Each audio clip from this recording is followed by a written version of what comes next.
이 후보 간의 설전을 한 번 더 살펴보죠. 특히 가장 거친 설전이 오가는 게 원희룡 후보 또 한동훈 후보 간 충돌인데 이게 위험 수위를 넘어섰다 이런 평가가 나오고 있습니다. 그러자 추경호 원내대표가 직접 나서서 우려를 표명하기까지 했는데요. 들어보시죠. 요즘 우리 국민들께 제일 걱정을 많이 끼쳐드리고 있는 것이 대한축구협회와 국민의힘 전당대회라는 말이 들려옵니다. 선거보다 선거 이후가 더 중요합니다. 갈 때까지 가보자는 식의 막말과 진흙탕 싸움 선거라는 혹평을 듣지 않도록 당원과 국민의 눈높이에 맞는 선거운동을 전개해 주시기 바랍니다. 네, 이종국 평론가님 들어보면 이 원내대표까지 나서서 두 후보에게 경고장을 날릴 정도면 상당하다라는 거고 또 이 당 선관위가 처음으로 공식 제재에 나서기도 했다고 해요. 이게 당내 우려 상당한 것 같은데 어떻게 좀 보십니까? 예, 선관위가 이제 주의 시정 명령까지 보내는 그런 전대는 사실 제가 찾아봤는데 없더라고요. 거의 없었습니다. 그러니까 네거티브는 늘 있어 왔지만 네거티브의 도를 넘었다. 지금 이렇게 표현되고 있고요.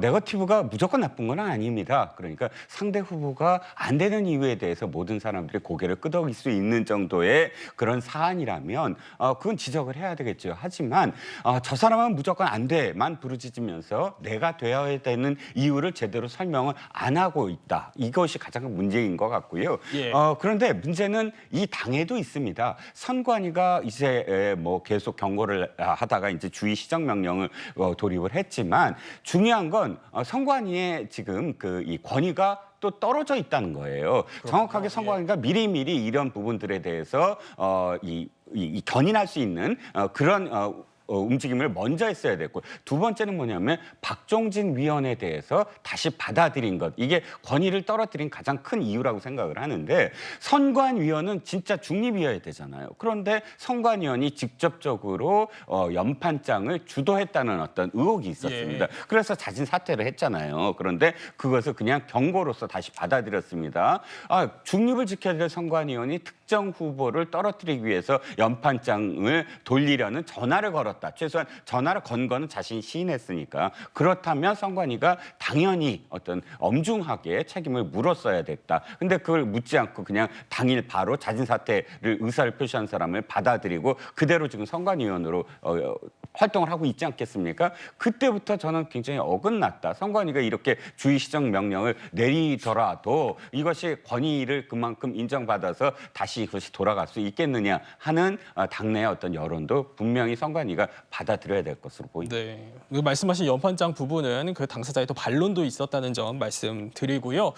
이렇게 옐로우 카드를 받은 만큼 과연 과열 양상이 좀 잦아들까 싶습니다. 어제 합동 연설회를 보면요. 미리 배포된 한동훈 후보의 연설문에는 원희룡의 정치는 청산해야 할 구태 정치이고 또 승리를 위해 넘어서야 할 난관 그 자체다. 이런 내용이 포함이 됐었지만 실제 연설에서는 해당 내용이 빠졌다고 하더라고요. 최 교수님, 왜 빠졌다고 좀 보십니까? 아무래도 이제 선관위에서 이런 얘기를 한 것이 영향을 미쳤다고 생각해요. 아무래도 이제 선관위에서 경고도 하고 이런 부분들이 그렇게 좋게 보이지도 않잖아요. 그리고 한동훈 후보 입장에서는 가장 앞장서는 후보예요. 그러면 조금 더 네거티브보다는 본인의 정책을 최대한 얘기하는 게 맞다고 생각해요. 물론 본인에 대한 공격을 할 때 거기서 반응하고 그걸 뭐 반박하고 이런 게 해야 되겠죠, 해명이나. 그러나 같이 네거티브라는 건 별로 도움이 안 돼요. 1등하는 후보는.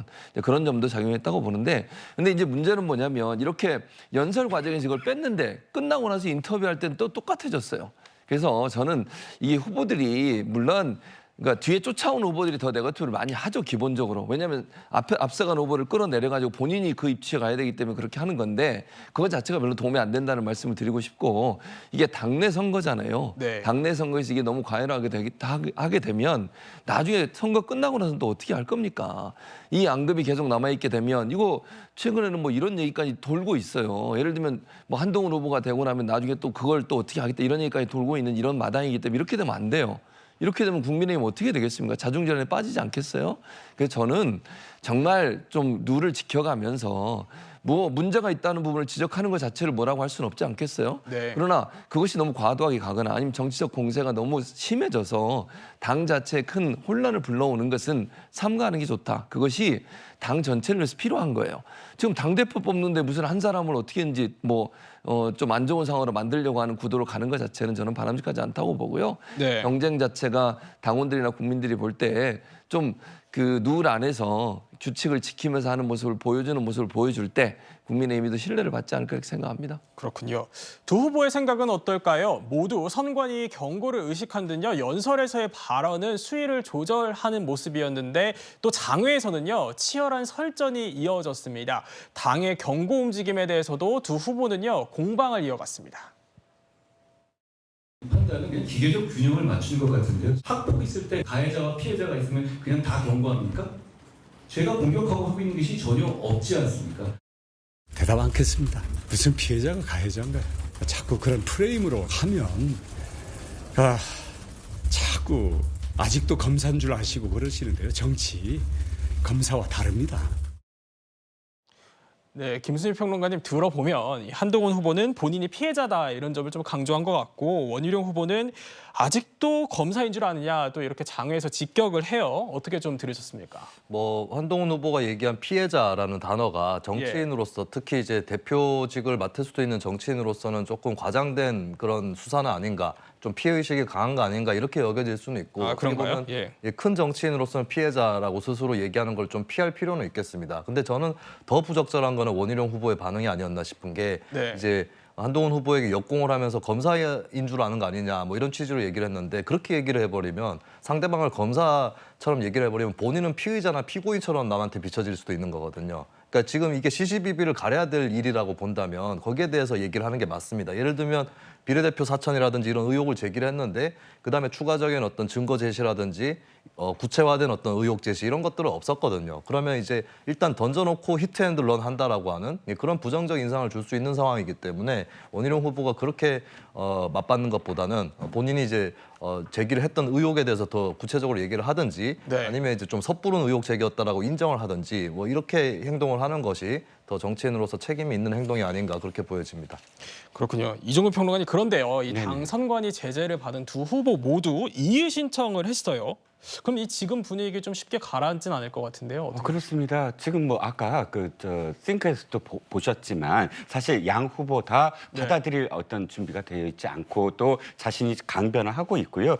중요한 건 어쨌든 이 여론조사가 좀 출렁출렁 거려야 되는데 고착화 분위기가 좀 있습니다. 그러니까 지금 쫓아가는 후보들 입장에서는 어떻게든 지금 남아있는 기간 동안 조금이라도 이 판이 흔들리는 것을 보여줘야 되니까 아마 네거티브 공세를 당장 멈추지 않을 것 같고요. 또 한동훈 후보 역시 인척 문제, 그러니까 근거 없이 인척을 들먹이면서 공천에 인척이 개입했다. 이런 식의 의혹은 사실관계로 규명해야 되는 거 아니냐. 왜냐하면 그것을 그냥 이게 네거티브니까 내가 그냥 받아들이고 딴 얘기랑 포지티브한 얘기만 하겠다라고 했을 때 끊임없이 그 네거티브 공격이 쌓여지면 상당히 불리해진다라고 생각을 해서 선을 넘지 마라라는 그런 대응을 하는 것이 도리어 이제 양쪽 다 이제 비방전으로 치닫고 있다 이렇게 지금 인식이 되고 있지요. 그런데 그럼에도 불구하고 지금 열흘 남았습니다. 열흘 동안 네거티브 전혀 없이 포지티브로 전환될 가능성은 없어 보여서 아까